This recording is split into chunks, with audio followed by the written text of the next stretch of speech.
నిన్నటి రోజు నేను యేసు ప్రభు కొండ మీద చేసిన ప్రసంగం మత్తయి సువార్త 5వ అధ్యాయం 13వ వచనం బోధించినాను. మీరు లోకమునకు ఉప్పై ఉన్నారని. ప్రభు 2 కార్యాలు కొండ మీద ప్రసంగంలో చెప్తాడు. ఒకటి ఉప్పు, మరి ఒకటి వెలుగు. ఉప్పు చెప్పిన తర్వాత వెలుగు చెప్పకుంటే అది సంపూర్ణం కాదు. కాబట్టి ఈరోజు మీరు లోకానికి వెలుగై ఉన్నారనే అంశం మీద వాక్యం సిద్ధపడి వచ్చినాను. మత్తయి సువార్త 5వ అధ్యాయము 14. మీరు లోకమునకు వెలుగై ఉన్నారు. You are called the light of the world. కొండ మీద ఉండు పట్టణం మరుగై ఉండనేరదు. మనుషులు దీపము వెలిగించి కొంచెం క్రింద పెట్టరు, కానీ అది ఇంటి నుండి వారికి అందరికీ వెలిగించుటకై దీపస్తంభం మీదనే పెట్టుదాం. మనుషులు మీ సత్క్రియలను చూచి పరలోకమందున మీ తండ్రిని మహిమపరచినట్లు వారి ఎదుట మీ వెలుగు ప్రకాశింపనీయుడి. మరి మీరు లోకానికి ఉప్పని అన్నాడు యేసు ప్రభు, మీరు వెలుగు అన్నాడు. ఉప్పేమో కరిగి రుచినిస్తుంది, వెలుగేమో ఎత్తి పట్టుకోమన్నాడు. చీకట్లో ఉండేవారు వెలుగులో నడుచుకోవాలి. వెలుగు చీకటి క్రియలను ఖండిస్తుంది. మరి మీరు దీపం వెలిగించి మంచం కింద కాదు పెట్టడం, దాన్ని ఇంట నుండి వారందరికీ ఆ వెలుగు కనబడడానికి అది దీపస్తంభం మీద పెట్టాలి. మనుషులు మీ మంచి క్రియలను చూసి దేవుని మహిమపరచాలి. కాబట్టి మీ వెలుగు వారి ఎదుట ప్రకాశింపజేయాలి అని వాక్య భాగం నుండి మనం నేర్చుకుందాం. మాదిరికరమైన క్రైస్తవ జీవితం అంటే ఈ లోకంలో మనం ఉన్నప్పుడు ప్రభు సెలవిస్తున్నాడు, మీరు లోకంలో ఉప్పు వలె ఉండాలి. ఉప్పు మాత్రం కాదు, వెలుగు వలె కూడా ఉండాలి. ఉప్పు వెలుగు. You are called the salt of the world, you are called the light of the world. అవును, మరి వెలుగు ఈ చీకటిలో కలగాలి. ఆదికాండం 1:3లోనే వెలుగు కమ్మని పలకగా దేవుడు వెలుగు కమ్మని పలికినాడు, అప్పుడు వెలుగు కలిగిందని వాక్యంలో చూస్తున్నాం. వెలుగు లేని జీవితం, అంధకారంలో ఉన్నారు, ఎంతో ధన వ్యయం చేస్తున్నారు, ఎన్నో మరి ఇబ్బందులు పడుతున్నారు. రక్షణ కొరకు కత్తి మీద స్నానం చేస్తున్నారు, పొర్లు దండాలు పెడుతున్నారు, నిప్పులో నడుస్తున్నారు. ఇవన్నీ కాదు, యేసు ప్రభు వెలుగు వారికి లేదు. ఉచితముగా రక్షణ అనుగ్రహిస్తానంటున్నాడు. నీ హృదయము నాకు ఇమ్మన్నాడు ప్రభు, కానీ కావలసింది దేవునికి కావలసింది ఇవ్వడం లేదు. ఇలాంటి మరి చీకటి ప్రపంచంలో యేసు ప్రభు తన బిడ్డలు ఎలాగ ఉండాలి? వెలుగుగా ఉండాలి. యోహాను సువార్త 8:12లో అంటున్నాడు, నేను లోకానికి వెలుగై ఉన్నా, నేను ఎలాగున్నానో మీరు కూడా ఈ లోకంలో ఉండాలి. దేవుని స్తోత్రం. I'm the light of the world, you are also light of the world. ఇంత మంచి ప్రభు, ఆయన వెలుగు మనకు అనుగ్రహిస్తాడు, జీవపు వెలుగు. నన్ను ఎవడైతే వెంబడిస్తాడో వాడు ఇక చీకట్లో నడవలేడు, వాడు జీవపు వెలుగులో నడుచుకుంటాడు. చాలా సంతోషం. దేవుని స్తోత్రం. మనమందరం కూడా అంధకారం నుండి విడిపింపబడినాం, చీకటి నుండి విడిపింపబడినాం. ఆశ్చర్యకరమైన వెలుగులోకి అనుక్షణం నడిపిస్తూ ఉన్నాడు. ఈ వెలుగు ఆశ్చర్యకరం. It's called wonderful light. It reveals so many mysteries about God. అంటే నువ్వు నడుస్తున్న కొలది ఎన్నెన్ని కార్యాలు తెలుసుకుంటావు. నీ మార్గం అంతా తేటగా ఉంది. నీ అడుగు ఇరుకున పడడం లేదు, నీ అడుగు జారడం లేదు, నువ్వు చక్కగా నడుచుకుంటున్నావు. ఎంత చీకటైనా నువ్వు భయపడడం లేదు, దేవుడే నీకు వెలుగుగా ఉన్నాడు. దేవుని స్తోత్రం. హల్లెలూయా. దావీదు భక్తుడు కీర్తనలు 27 మొదటి వచనంలో అంటాడు, యెహోవా నాకు వెలుగై ఉన్నాడు, నేనెవరికి భయపడదు. నేనెందుకు భయపడాలి? నా జీవితానికి వెలుగై ఉన్నాడు దేవుడు. దేవుని స్తోత్రం. హల్లెలూయా. ఈ వెలుగు లేని ప్రజలను చూసినప్పుడు ప్రతి విశ్వాసికి కూడా మరి ఒక భారం కలగాలి. నేను ఇంతకుముందు కూడా చెప్పాను, ఒక గుడ్డివాడు రోడ్డు క్రాస్ చేస్తుంటే దయ పుడుతుంది నీకు. వానికి 2 నేత్రాలు లేవు, వాడు గుడ్డివాడు. He wants to cross the road. వెంటనే నువ్వు వెళ్తావు, చేయి పట్టుకుంటావు, you will try to help him, ఎందుకంటే వానికి కనబడడం లేదు. ఈ యుగ సంబంధమైన దేవత వారి మనోనేత్రములకు గుడ్డితనము కలగజేసిందట. సాతానుడు వాని మరి గొప్ప ప్రయోగము విశ్వాసుల మీద లేక దేవుని ప్రజల మీద వారి కనులను మూసేస్తాడు, కనబడకుండా చేసేస్తాడు. 2 కొరింథీ 4:4 చూడండి. దేవుని స్వరూపి అయి ఉన్న క్రీస్తు మహిమను కనపరచు సువార్త ప్రకాశము వారికి ప్రకాశింపకుండు నిమిత్తము ఈ యుగ సంబంధమైన దేవత అవిశ్వాసులైన వారి మనోనేత్రములకు గుడ్డితనము కనబడకుండా చేసేస్తుంది అన్నమాట. Gospel it self is light. మరి ప్రభు అంటాడు, నేను మార్గము సత్యము జీవమునై ఉన్నాను. ఈ మూడు మరి ఎవరిలో మీరు చూడలేరు. ఎంతోమంది దేవుళ్ళనే పేరుతో వచ్చారు, దేవతలనే పేర్లో వచ్చారు, కానీ ఎవ్వరు ఇట్లా చెప్పలేదు. No one had the guts to declare I am the light of the world, I am the way, I am the truth, I am the light. ఇలాగ ఎవరు పలకలేదు. That is the difference it makes to us through Jesus.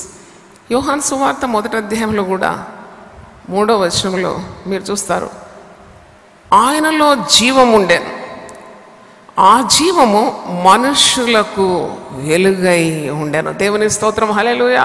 మనం లోకానికి ఏమై ఉన్నాం? వెలుగై ఉన్నాం. మరి ఆయనలో జీవం ఉండేది. యేసులో మరొక ప్రత్యేకత ఏంటంటే హీ హ్యాస్ లైఫ్. మనం యేసును ఆరాధిస్తున్నామంటే ఆయనలో జీవం ఉన్నది. ఆయన ఉనికిని మనం ప్రతి క్షణం అనుభవిస్తాం. We can feel his life, we can feel his light, we can feel him every moment of our journey of life. ఆయనలో జీవం ఉన్నది, అందుకే మనం బ్రతుకుతున్నాం, మనం చలిస్తున్నాం, మనము మరి ఆ వెలుగు కలిగి నడుచుకుంటున్నాం. ఈ జీవము మనుషులకు వెలుగుగా మారిపోయింది. ఆ వెలుగు చీకటిలో ప్రకాశించినది, కానీ చీకటి దాన్ని గ్రహింపకుండా ఈ వెలుగు. అందుకే చీకటిలో నుండి వారికి గొప్ప వెలుగు అని యేసుప్రభు పుట్టుకలో యెషయా గ్రంథం 9వ అధ్యాయం మీరు చూసినప్పుడు, అంధకారములో కూర్చుండేవారు, చీకటిలో ఉండేవారు గొప్ప వెలుగు చూస్తున్నారు అని యెషయా 9:2 వచనం చూడండి. చీకటిలో నడుచు జనులు గొప్ప వెలుగును చూస్తున్నారు, మరణ ఛాయ గల దేశ నివాసుల మీద వెలుగు ప్రకాశించు. యేసు ప్రభు జననానికి ముందు 700 సంవత్సరాల ముందే ప్రవక్త అయిన యెషయా ప్రవచిస్తున్నాడు, the people who are in darkness are going to see a big light. గొప్ప వెలుగని ప్రభువుకు పేరు పెడుతూ ఉన్నాడు. కనుక ఈ యోహాను సువార్త 1వ అధ్యాయము 6వ వచనం చూడండి. దేవుని యొద్ద నుండి పంపబడిన ఒక మనుషుడు ఉండెను, అతని పేరు యోహాను. అతని మూలం అందరూ విశ్వసించినట్టు అతడు ఆ వెలుగును గురించి సాక్ష్యమిచ్చటకు సాక్షిగా వచ్చాను. యోహాను ఎందుకు ఈ లోకానికి పంపబడినాడంటే వెలుగై ఉన్న యేసుక్రీస్తుని గురించి సాక్ష్యం ఇవ్వడానికి. అతడు ఆ వెలుగై ఉండలేదు, కానీ ఆ వెలుగును గురించి సాక్ష్యం ఇచ్చటకు అతడు వచ్చాను.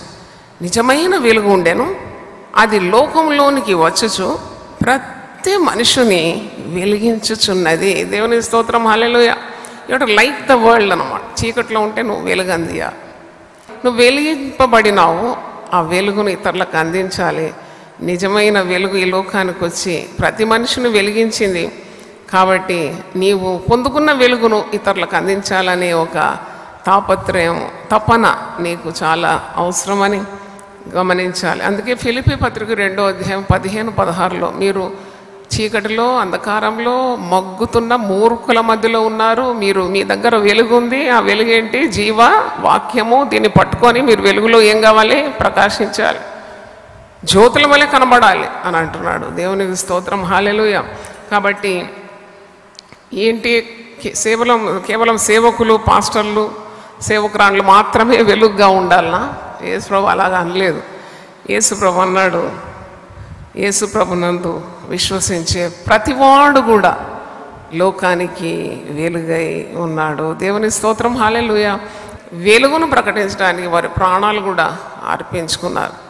బాప్తిసం ఇచ్చే యోహాను శిరచ్ఛేదనం ఎందుకు జరిగింది అనంటే ఆయన వెలుగును గురించి ప్రకటించడానికి, వెలుగును గురించి సాక్ష్యం ఇవ్వడానికి ఈ లోకానికి పంపబడ్డాడని ఇంతకుముందు వాక్యంలో చూసినాం.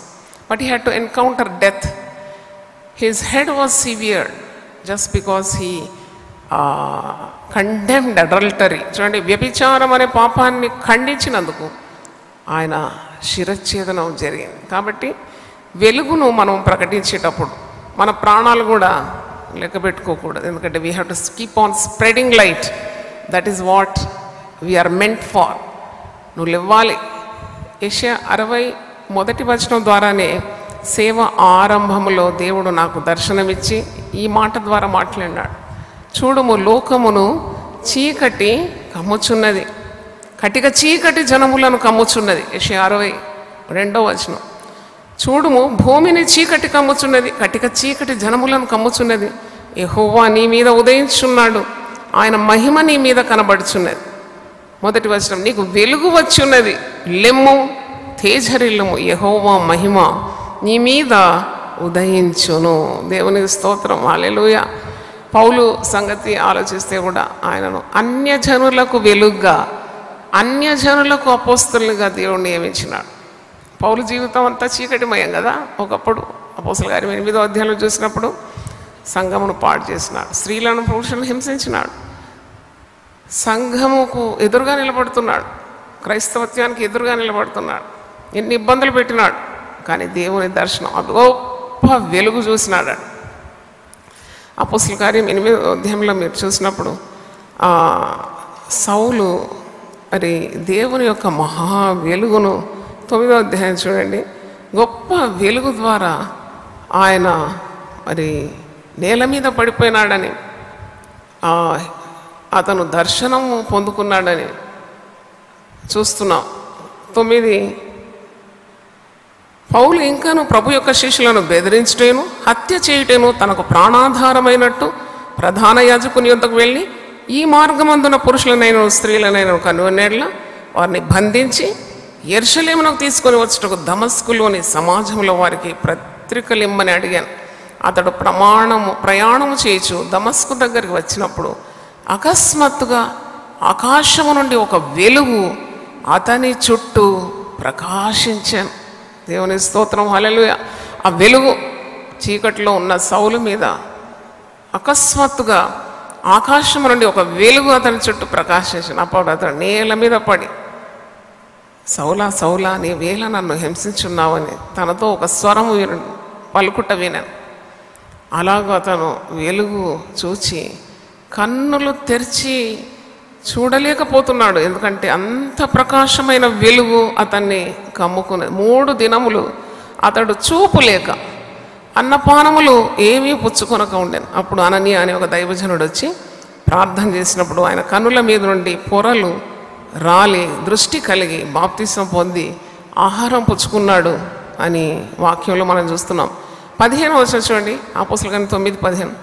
అందుకు ప్రభు, నువ్వు వెళ్ళుము, అన్యజనుల ఎదుటను రాజుల ఎదుటను ఇశ్రాయేలు ఎదుటను నా నామము భరించుటకు ఇతడు నేను ఏర్పరచుకొనిన సాధనమై ఉన్నాడు.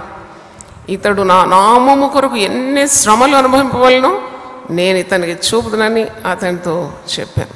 అలాగూ పౌలు భక్తుడు అన్యజనులకు వెలుగ్గా దేవుని చేత ఏర్పాటైనాడని మనం చూస్తున్నాము. దేవుని స్తోత్రం.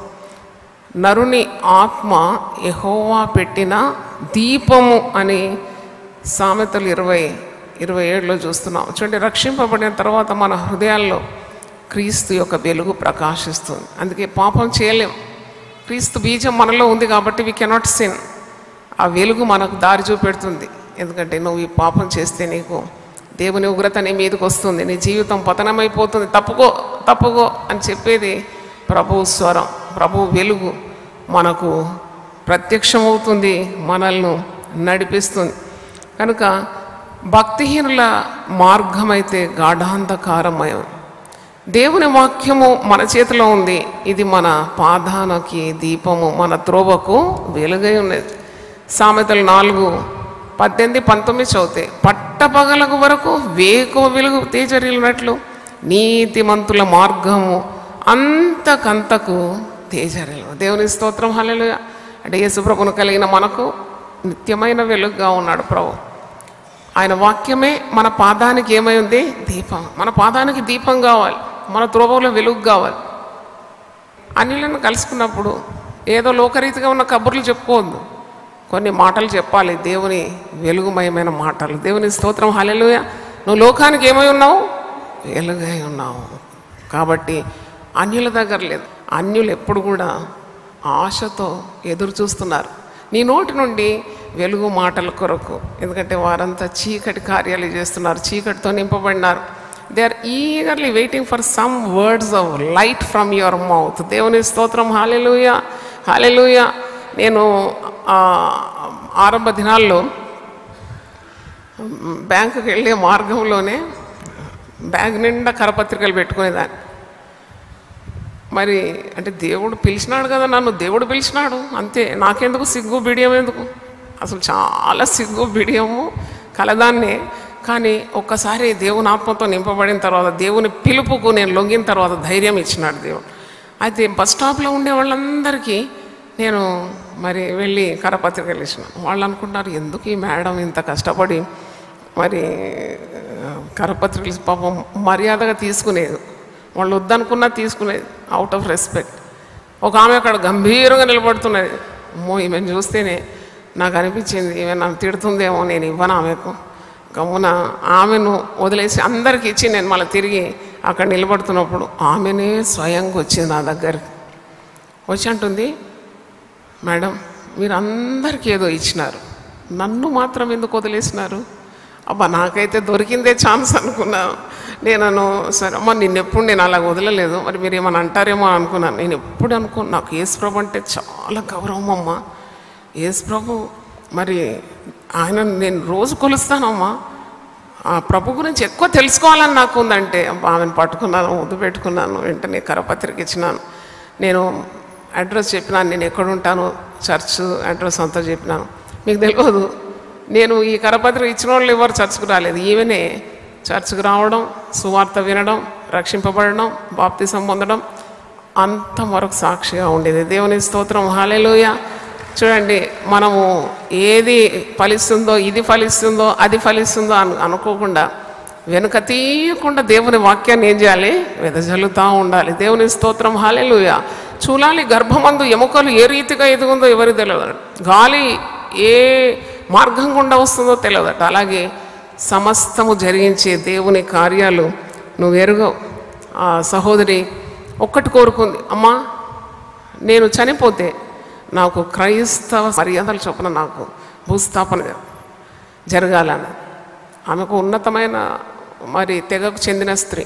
అది ఎలాగ సాధ్యమవుతుంది? అంత కట్టుదిట్టాలు, చాలా బంధువులు ఇంత ఉన్నారు. కానీ ఆమె ఎప్పుడు ప్రార్థన చేసేది, ఆమె కోరిక మేరకే మరి క్రైస్తవ భూస్థాపన కార్యక్రమం. అనేక మంది విశ్వాసులు వాళ్ళందరూ వచ్చినారు, అన్యులు. వాళ్ళు ఏమనలేదు, ఎందుకంటే ఆమె కోరిక ఆమె రాసిపెట్టింది. నేను చనిపోతే ఇలాగూ మరి క్రైస్తవ మాదిరిగా భూస్థాపన జరగాలంటే అలాగే గంభీరంగా వాక్య పరిచర్య, పాటలు చక్కగా చేసి ఆమె మరి మరణ దినము అక్కడ సిమెట్రీలో జరిగించినాం. నేను ఎందుకు చెప్తున్నానంటే, we have to spread God's light. దేవుని మరి వెలుగును మనం తప్పకుండా వెదజల్లాలి. అంధకారము మయమై ఉన్న లోకం అవును ద్వేషిస్తుందండి. Sometimes they hate you because of light. అది క్రొత్త కాదు, వాక్యంలోనే ఉంది. వెలుగును ఎందుకు ద్వేషిస్తున్నారు అన్నప్పుడు, వారి క్రియలు చెడ్డమైనందుకు వారు వెలుగును వద్దకు రారు, చాలా మట్టుకు రారు. కానీ అనేక మంది ఆశిస్తున్నారు వెలుగు కావాలని. యోహాను సువార్త 3వ అధ్యాయము 19-20 చూడండి. ఆ వెలుగు లోకంలోనికి వచ్చిన కానీ తమ క్రియలు చెడ్డమైనందున మనుషులు వెలుగును ప్రేమింపక చీకటినే ప్రేమించి, దుష్కార్యము చేయు ప్రతివాడు వెలుగును ద్వేషించు, తన క్రియలు దుష్క్రియలుగా కనబడకుండానట్లు వెలుగునొద్దకు రాడు. సత్యవర్తనుడైతే తన క్రియలు దేవుని మూలముగా చేయబడి ఉన్నవని ప్రత్యక్షపరచబడినట్లు వెలుగునొద్దకు వచ్చు. దేవుని స్తోత్రం. క్రియలు చెడ్డమైనందున వారు వెలుగును ద్వేషిస్తున్నారు. సత్యవర్తుడైతే తన క్రియల మూలంగా మరి దేవుని మూలంగా చేయబడి ఉన్నవని ప్రత్యక్షపరచుకున్నట్లు వెలుగునొద్దకు తప్పకుండా వస్తాడు. దేవుని స్తోత్రం. మనము ఈ లోకంలో ఉన్నప్పుడు మనము వెలుగు బిడ్డలమని మర్చిపోకూడదు. రోమీలకు రాసిన పత్రిక 13వ అధ్యాయంలో పౌలు భక్తుడు ఇలాగ సెలవిస్తున్నాడు, మీరు అంధకారంలో వెలుగు తేజస్ సంబంధమైన మరి యుద్ధోపకరణాలు ధరించుకోవాలి. రోమా 13:12 నుండి. రాత్రి చాలా గడిచి పగలు సమీపంగా ఉన్నది గనుక మనం అంధకార క్రియలను విసర్జించి తేజస్ సంబంధమైన యుద్ధోపకరణములు ధరించుకుందాం. తేజస్ సంబంధమైన యుద్ధోపకరణాలు. నేను ఇంతకుముందు మాదిరికరమైన క్రైస్తవ జీవితంలో విశ్వాసి ధరించవలసిన సర్వాంగ కవచం గురించి మరి ఆదివారం ఉదయకాలం ఆరాధనలో చెప్పినాను. విశ్వాసి ధరించుకోవాల్సిన సర్వాంగ కవచం ఇది. ఇక్కడ పౌలు అదే మాట్లాడుతున్నాడు. రాత్రి చాలా గడిచిపోయింది, పగలు సమీపంగా ఉంది కాబట్టి నీవు అంధకార క్రియలను విసర్జించాలి. ఇంకా చీకటి పనులు చేయకూడదు, వెలుగులో నడుచుకోవాలి. ప్రతి విశ్వాసి వెలుగులో నడుచుకోవాలి. తేజస్ సంబంధమైన యుద్ధోపకరణాలు ధరించుకోవాలి. అల్లరితో కూడిన ఆటపాటలైనను మత్తైనను లేకయు కామ విలాసములైన పోకరి చేష్టలైన లేకయు కలహమైనను మత్సరమైన లేకయు పగటి యందు నడుచుకున్నట్లు మర్యాదగా నడుచుకుందాం. మెట్టుకు ప్రభు అయిన యేసు క్రీస్తును ధరించుకున్న వారై శరీరేచ్ఛలను నెరవేర్చుకున్నట్టు శరీరం విషయమై ఆలోచన చేసి కొనకుడి. దేవుని స్తోత్రం. ఎఫెసీయులకు రాస్తూ కూడా పౌలు భక్తుడు అంటున్నాడు, మీరు చీకటిని అంధకారాన్ని విడిచిపెట్టి వెలుగు మార్గంలో వచ్చినారు కాబట్టి మీరు వెలుగు ఫలము సమస్త విధములైన మంచితనము నీతి సత్యము దానిలో కనబడుతుంది కనుక ప్రభువుకి ఏది ప్రీతికరమో దాన్ని మీరు పరీక్షించి వెలుగు సంబంధుల వలె నడుచుకోవాలి. You are called the children of light. ఇప్పుడు కొండ మీద ప్రసంగంలో ప్రభు అంటున్నాడు, మీరు లోకానికి ఏమై ఉన్నారు? వెలుగై ఉన్నారు. హల్లెలూయా. నిన్నటి రోజు మీరు లోకానికి ఏమై ఉన్నారని నేర్చుకున్నాము. ఉప్పై ఉన్నారు. Salt and light of the world. కనుక వెలుగు సంబంధుల వల్ల మీరు నడుచుకోవాలి. ఎలా నడుచుకోవాలి? 11వ వచనం ఎఫెసీ 5:11. నిష్ఫలమైన అంధకార క్రియలలో పాలివారై ఉండక వాటిని ఖండించుడి. ఎలాగనగా అట్టి క్రియలు చేయవారు రహస్యమందు జరిగించు పనులను గూర్చి మాట్లాడేనను అవమానకరమై ఉన్నది. చాలా భయంకరమైన పరిస్థితిలో ఉందండి క్రైస్తవ లోకం. ప్రభు అన్నాడు, మీరు లోకాన్ని వెలుగానే, మీరు వెలుగునే చాటిస్తున్నారు, వెలుగు బిడ్డలు అంటున్నారు, వెలుగు సంబంధులం అంటున్నారు, కానీ చేసేవన్నీ అంధకార క్రియలు. రహస్యం అంటే వారు రహస్యంలో చేసే పనులు బయట మాట్లాడడానికి కూడా అవమానకరమైన మాటలు, భయంకరం. అందుకే విశ్వాసుల కొరకు మీరు పట్టుదలతో ప్రార్థించాలి. పరిశుద్ధుల కొరకు పట్టుదలతో ప్రార్థించాలి. దేవుని సేవకుల కొరకు పట్టుదలతో ప్రార్థించాలి. దేవుని సేవ పేరట ఎన్ని మోసాలు, ఎంత టక్కరితనం, ఎన్ని దొంగతనాలు, ఎంత స్వలాభం, ఆస్తి కూర్చుకోవడం, ప్రజలను పీడించడం, వారి రక్తపు సొమ్ము. నాకు అనిపిస్తుంది వీరికి ఎంత శిక్ష వేచి ఉందో నాకు తెలియదు. అటు యేసు రక్తాన్ని చాటిస్తూ మనుషుల రక్తాన్ని వారు పిండి వారు అనుభవిస్తున్నారు. ఎంత దౌర్భాగ్య స్థితి వీరిది. చెయ్యరాని హేయ కార్యములు చేస్తున్నారు. They think that they are license to do any sin. రక్షింపబడ్డాం, మేము కృప పొందుతున్నాం కాబట్టి మేము ఏదైనా చేస్తే చెల్లిపోతుంది. పైగా మేము నాయకులం కాబట్టి మమ్మల్ని అడిగేవారు ఎవరున్నారు? తప్పకుండా క్రీస్తు న్యాయపీఠం ఎదుట నిలబడే రోజు ఉంది. దేవునికి స్తోత్రం, హల్లెలూయా. కాబట్టి ఒక్కసారి నువ్వు పొల్లు పొందుకున్నావు, వెలుగులో నువ్వు నడుచుకోవాలి. నీ జీవితం అంతా వెలుగుమయం ఉండాలి. అంధకారంలో ఉండే వారి గురించి శ్రద్ధ నీకు ఉండాలి, భారం నీకు ఉండాలి, కన్నీరు ఉండాలి, దుఃఖం ఉండాలి. అట్టి వారిని వెలుగులోకి నడిపించడానికే నీవు ఈ గొప్ప రక్షణ అనుభవిస్తున్నావు. దానియేలు గ్రంథం 12:3 వచనంలో ఉంది, ఎవరైతే అనేకులను నీతి మార్గాలను నడిపిస్తారో వారు ఆకాశ మండల మందలి జ్యోతుల వలె ప్రకాశిస్తారు. దేవుని స్తోత్రం. నిరంతరం మెరిసే తారల్లాగా ఉంటారు. హల్లెలూయా, హల్లెలూయా. దేవునికి స్తోత్రం. మరి ఈరోజు మనము వాక్యం నుండి నీవు లోకమునకు వెలుగై ఉన్నావు అనే మాటను ధ్యానిస్తున్నాం. 12వ వచనం ఎఫెసీ 5:12 చూడండి. ఏలైనగా అట్టి క్రియలు చేయవారు రహస్యమందు జరిగించు పనులను గూర్చి మాట్లాడటైన అవమానకరమై ఉన్నది. సమస్తమును ఖండింపబడి వెలుగు చేత ప్రత్యక్షపరచబడు. వెలుగు చేత సమస్తము ప్రత్యక్షపరచబడుతుంది. ప్రత్యక్షపరచినది ఏదో అది వెలుగే కదా. అందుచేత నిద్రించున్న నీవు మేల్కొని మృతులలో నుండి లెమ్ము, క్రీస్తు నీ మీద ప్రకాశించునని ఆయన చెప్పుచున్నాడు. నేను ఎప్పుడు ప్రార్థన చేసే ప్రార్థన, దేవా నన్ను పిలుచుకున్నావు సేవ, let your light shine on me. అవును తండ్రి, నా స్వశక్తితో నేను ఏమీ చేయలేను. I cannot do anything. See this an impossible task. Getting up at 3 AM, getting ready, that's my calling. నేనెందుకు ఇతరులకు తలొగ్గాలి. ఎందుకు నేను భయపడాలి? దావీదు భక్తుడు అంటున్నాడు, వారు ఆయన తట్టు చూడగా వారికి వెలుగు కలిగాను, వారి ముఖములెన్నడూ లజ్జింపకపోను. చప్పట్లు కొట్టి దేవుని స్తుతిద్దాం. హల్లెలూయా. కాబట్టి మనము వెలుగు బిడ్డల వలె ఉండాలి. యోహాను తన పత్రికలో ఒక మాట ఉండదు చెప్పి నేను ముగిస్తాను. 1 యోహాను 1వ అధ్యాయము 5వ వచనం చూడండి. మేము ఆయన వలన విని మీకు ప్రకటించు వర్తమానం ఏమనగా దేవుడు వెలుగై ఉన్నాడు, ఆయన యందు చీకటి ఎంత మాత్రమును లేదు. ఆయనతో కూడా సహవాసం గలవారమని చెప్పుకొని చీకటిలో నడిచేళ్ళ మనం అబద్ధమాడుచు సత్యమును జరిగింపక ఉందము. అయితే ఆయన వెలుగులో ఉన్న ప్రకారం మనమును వెలుగులో నడిచినట్ల మనం అన్యోన్య సహవాసం గలవారై ఉందాం. అప్పుడు ఆయన కుమారుడైన యేసు రక్తము ప్రతి పాపము నుండి మనల్ని పవిత్రులుగా చేయను. దేవుని స్తోత్రం. హల్లెలూయా. అందరూ ఒకసారి లేచి పెడితే ప్రార్థన చేస్తా. హల్లెలూయా. చేతులు ఎత్తి మనం దేవుని సన్నిధిలో ప్రార్థన చేద్దాం. కొండ మీది ప్రసంగంలో యేసు ప్రభు, మీరు లోకమునకు ఉప్పై ఉన్నారు, మీరు లోకానికి వెలుగై ఉన్నారు. అవును, దీపమును వెలిగించి ఎవరు మంచం కింద కొంచెం కింద పెట్టరు, దాన్ని ఎత్తి పట్టుకుంటారు. ఆ ఇంటిలో ఉండే వారందరూ దాన్ని చూడాలి. ఆ వెలుగులు మయమైన మరి మార్గంలో నడుచుకోవాలి. అవును తండ్రి, నువ్వు మాకు వెలుగునిచ్చినావు తండ్రి. అంధకారం నుండి చీకటి నుండి ఆశ్చర్యకరమైన నీ వెలుగులో నడిపించి నీ గుణాతిశయంలో ప్రచురం చేయ నిమిత్తం రాజులైన యాజక సమూహంగాను పరిశుద్ధ జనంగాను విలువైన నీ సొత్తు అయిన ప్రజలుగాను ఏర్పరచబడిన వంశంగా మమ్మల్ని తీర్చిదిద్దిన విధానం కొరకు స్తోత్రం. చూడము, చీకటి కమ్ముతుంది, లోకమంతా చీకటి, ఎటు చూసినా భయంకరమైన అక్రమాలు, అవినీతి కార్యాలు, అంధకారము, అత్యాచారాలు తండ్రి, భయంకరమైన అక్రమాలు మేము వింటూ ఉన్నాం, చూస్తూ ఉన్నాం. అయినా మమ్మును ఈ లోకంలో నీవు వెలుగుగా నియమించినావు. నీ వెలుగు పొంది మేము వెలుగులో నడుచుకోవాలి. మేము వెలుగులో నడవడం మాత్రం కాదు, ఇతరులను కూడా వెలుగులో నడిపించాలి. అయినా నీకు స్తోత్రం, స్తోత్రం. మాకు నువ్వు వెలుగై ఉన్నందుకు నీకు స్తుతి చెల్లిస్తున్నావు. నీ వాక్యము మా పాదమునకు అది దీపం, మా త్రోవకు వెలుగుగా ఉంది కనుక నీకు స్తోత్రం చెల్లిస్తున్నాను. కృపగల దేవా నైనా మరి ఈ వర్తమానం చేత మమ్మల్ని అందరినీ దీవించినందుకు నీకు స్తోత్రం. టీవీ ద్వారా విన్నవారిని కూడా మీరు ఆశీర్వదించమని కోరుతున్నాను. ఈ ప్రజలందరినీ దీవించండి. యేసు నామములో అడుగుతున్నాను తండ్రి. Amen, amen. హల్లెలూయా.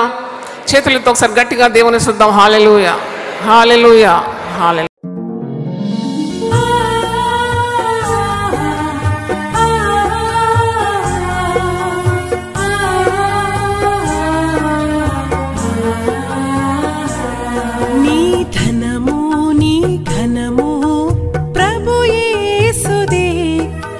దశమా భాగమునీయ వెనుదీతువా. నీ ధనము నీ ఘనము ప్రభు యేసుదే, నీ దశమా భాగమునీయ వెనుదీతువా. ధరలోన ధనధాన్యములనీయగా కరుణించి కాపాడి రక్షింపగా. ధరలోన ధనధాన్యములనీయగా కరుణించి కాపాడి రక్షింపగా. పరలోకనాదుండు నీకీయగా మరి యేసు కొరకీయ వెనుదీతువా. పరలోకనాదుండు నీకీయగా మరి యేసు కొరకీయ వెనుదీతువా. నీ ధనము నీ ఘనము ప్రభు యేసుదే, నీ దశమా భాగమునీయ వెనుదీతువా. పాడి పంటలు ప్రభువు నీకీయగా కూడు గుట్టలు నీకు దయచేయగా. పాడి పంటలు ప్రభువు నీకీయగా కూడు గుట్టలు నీకు దయచేయగా. వీడంగ ప్రభు యేసు నామంబును గడువేల ప్రభుకీయను క్రైస్తవా. వీడంగ